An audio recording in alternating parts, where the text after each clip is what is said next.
வணக்கம், welcome to Rudra's kitchen. இன்றைக்கி நம்ம பண்ண போகிற ரெசிபி சில்லி இட்லி. வழக்கமாக நமக்கு இட்லி மீந்துருச்சுன்னா நம்ம உப்புமா செய்வோம். இப்போ நம்ம டிஃப்ரெண்ட்டாக சில்லி இட்லி செய்யலாம். எல்லாருக்குமே ரொம்ப பிடிக்கும். சின்ன பிள்ளைங்கலேருந்து பெரியவங்க வரைக்கும் எல்லாருமே சாப்பிட்லாம். ரொம்ப நல்லாயிருக்கும். வாங்க இப்போ எப்படி செய்யலான்னு பார்க்கலாம்.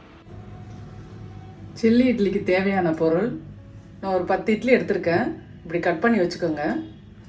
மீடியம் சைஸ் வெங்காயம் ஒரு 3, 2 பச்சை மிளகா, வெங்காயத்தாள், குடமிளகா, கொத்தமல்லி தழை, அரிசி மாவு, மைதா மாவு, கார்ன்ஃப்ளவர், இஞ்சி பூண்டு விழுது, chilli sauce, tomato sauce, chilli powder, colour powder எடுத்திருக்கேன்.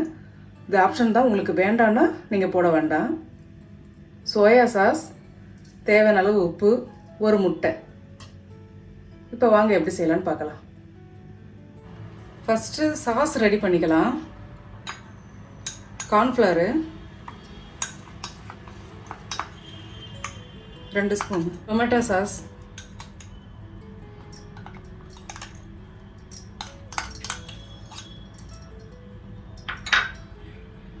சில்லி சாஸ்,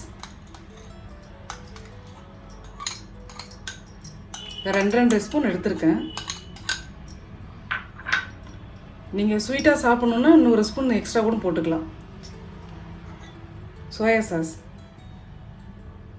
கொஞ்சமாக போதும். ஃபுட் கலர் சொன்னேன் இல்லைங்களா, உங்களுக்கு வேணும்னா போட்டுக்கலாம். கலர் அட்ராக்ஷனாக வேணும் அப்படின்னு நினைக்கிறவங்க போட்டுக்குங்க. வேண்டான்னா நம்ம விட்டுடலாம். தேவையான அளவு உப்பு போட்டுக்கலாம். இது இப்போ தண்ணி ஊற்றி கரைச்சிக்கலாம்.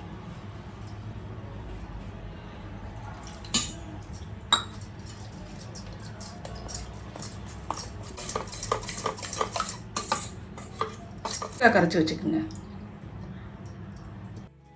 இப்போ எண்ணெய் ஊற்றிக்கலாம்.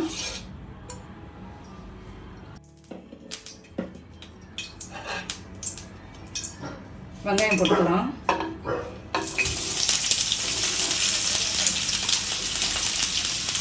பச்சை மிளகாவும் இதில் போட்டுக்கலாம்.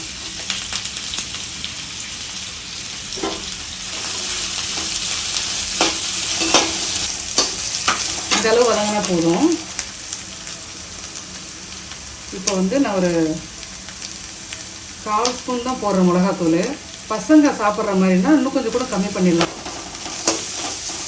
இந்த எண்ணெயில் வதங்கினா தான் அது பச்சை வாடை போகும். நம்ம இதை ரொம்ப கொதிக்க விட போகிறதில்ல. இதுலேயே இஞ்சி பூண்டு விழுது போட்டுடலாம். கொஞ்சம்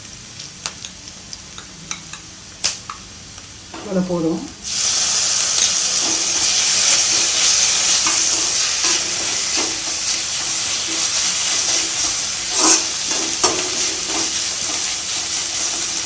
இப்போ இதுலேயே நம்ம குடமிளகா போட்டுட போகிறோம்.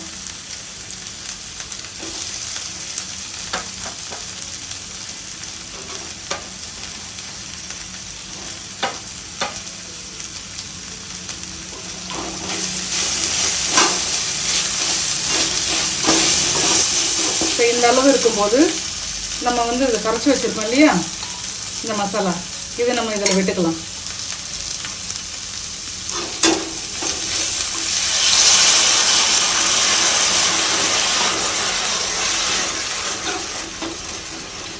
கொஞ்சம் தண்ணி விட்டுக்கலாம். கிரேவி ரெடி ஆகிடுச்சு.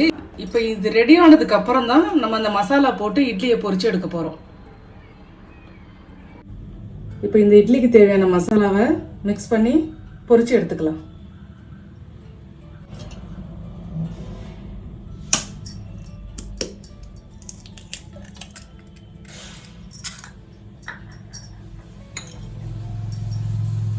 இது அரிசி மாவு. இந்த கிரன்ச்சிக்கு தான் நம்ம போடுறோம் அரிசி மாவு. 1/2 ஸ்பூன் மைதா மாவு, 2 ஸ்பூன் இஞ்சி பூண்டு விழுது கொஞ்சமாக உப்பு, இட்லியிலே இருக்கும், கொஞ்சமாக போட்டுக்கலாம்.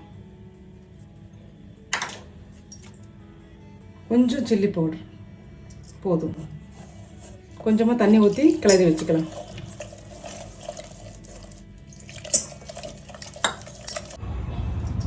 இந்த மசாலா மிக்ஸ் பண்ணி வச்சுருக்கேன். அடுப்பத்தை வச்சு கடாயில் எண்ணெயை காய வச்சுட்டு இதை மிக்ஸ் பண்ணுங்க. உடனே நம்ம பொரிச்சாதான் நல்லாயிருக்கும், இல்லைன்னா இட்லியில் எல்லாம் ஊறிடும். இப்போ கட் பண்ணி வச்சுருக்கிற இந்த இட்லியை மொத்தமாக இதில் போட்டு மெதுவாக கிளறி வச்சுக்கலாம்.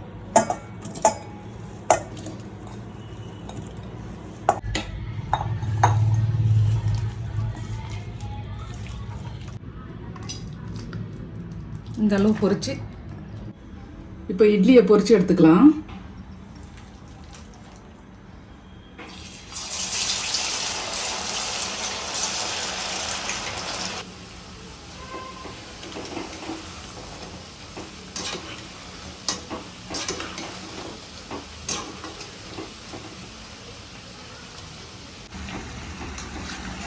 இந்த அளவுக்கு சிவந்திருக்கு இல்லையா, எல்லா இட்லியும் இதே மாதிரி பொரிச்சு எடுத்துக்கலாம்.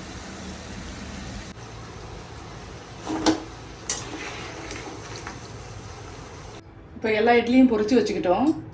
இது இந்த அளவுக்கு நல்லா சிவந்து இது சும்மாவே சாப்பிடலாம். ஈவினிங் ஸ்நாக்ஸ் மாதிரியும் நம்ம எடுத்துக்கலாம். நல்லா க்ரன்ச்சியாக நல்லாயிருக்கும். இப்போ இந்த அளவு இருக்கும்போது இப்போ நம்ம இந்த இட்லியை கொட்டி கிளறி எடுத்துக்கலாம்.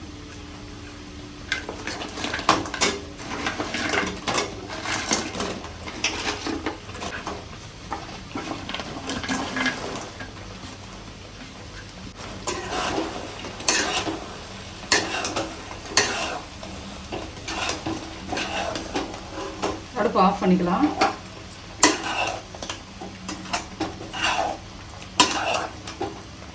இப்போ கொத்தமல்லி தழை போட்டுக்கலாம்.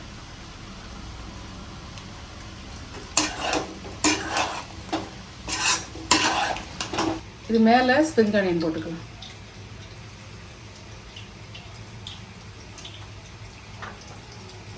சில்லி இட்லி ரெடி ஆகிடுச்சு. முடிஞ்ச அளவு பிடிக்காத இட்லியில் செய்யுங்க, ரொம்ப டேஸ்ட்டாக இருக்கும். இந்த வீடியோ உங்களுக்கு பிடிச்சிருந்தா லைக் பண்ணுங்கள், ஷேர் பண்ணுங்கள், சப்போர்ட் பண்ணுங்கள். வாங்க சாப்பிட்லாம். சில்லி இட்லி நான் செஞ்ச மாதிரி செஞ்சு பாருங்கள், ரொம்ப டேஸ்ட்டாக ரொம்ப நல்லாயிருக்கும். மேலும் வீடியோஸ்க்கு ருத்ராஸ் கிச்சனை ஃபாலோ பண்ணுங்கள். நன்றி, வணக்கம்.